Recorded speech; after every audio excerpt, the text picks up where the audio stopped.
नमस्कार दोस्तों, स्वागत है आपका हमारे YouTube चैनल पर।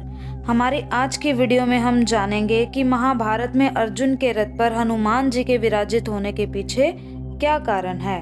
तो आइए वीडियो की शुरुआत करते हैं। एक बार किसी रामेश्वर तीर्थ में अर्जुन का हनुमान जी से मिलन हो जाता है।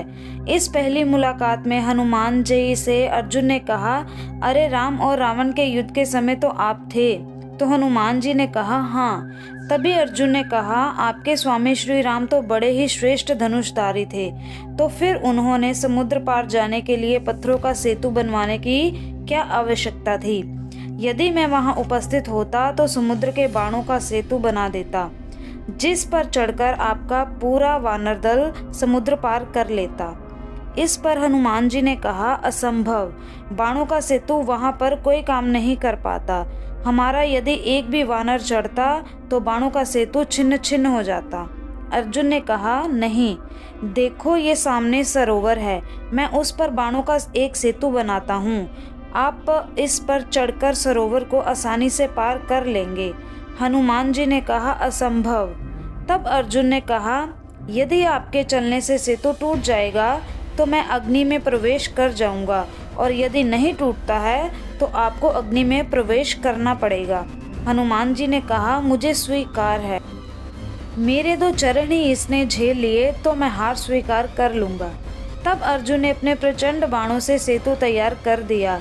जब तक सेतु बनकर तैयार नहीं हुआ तब तक तो हनुमान अपने लघु रूप में ही रहे, लेकिन जैसे ही सेतु तैयार हुआ हनुमान ने विराट रूप धारण कर लिया। हनुमान राम का स्मरण करते हुए उस बाणों के सेतु पर चढ़ गए। पहला पग रखते ही सेतु सारा का सारा डगमगाने लगा, दूसरा पैर रखते ही चरमरा गया, और तीसरा पैर रखते ही सरोवर के जल में खून ही खून हो गया। तभी श्री हनुमान जी सेतु से नीचे उतर आए और अर्जुन से कहा कि अग्नि तैयार करो। अग्नि प्रज्वलित हुई और जैसे ही हनुमान अग्नि में कूदने चले वैसे भगवान श्री कृष्ण प्रकट हो गए और बोले, ठहरो। तभी अर्जुन और हनुमान ने उन्हें प्रणाम किया। भगवान ने सारा प्रसंग जानने के बाद कहा, हे हनुमान, आपका तीसरा पग सेतु पर पड़ा। उस समय मैं कछुआ बनकर सेतु के नीचे लेटा हुआ था। आपकी शक्ति से आपके पैर रखते ही मेरे कछुए रूप से रक्त निकला। यह सेतु टूट तो पहले ही पग में जाता, यदि मैं कछुआ रूप में नहीं होता तो। ये सुनकर हनुमान को काफी कष्ट हुआ और उन्होंने क्षमा मांगी। मैं तो बड़ा अपराधी निकला जो आपकी पीठ पर मैंने पैर रख दिया। मेरा ये अपराध कैसे दूर होगा भगवान। तब कृष्ण ने कहा, ये सब मेरी इच्छा से हुआ है, आप मन खिन्न मत करो, और मेरी इच्छा है कि तुम अर्जुन के रथ की ध्वजा पर स्थान ग्रहण करो।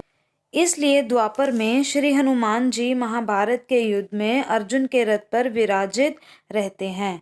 तो दोस्तों, आप जान गए होंगे कि महाभारत में श्री हनुमान जी अर्जुन के रथ पर क्यों विराजित रहते थे।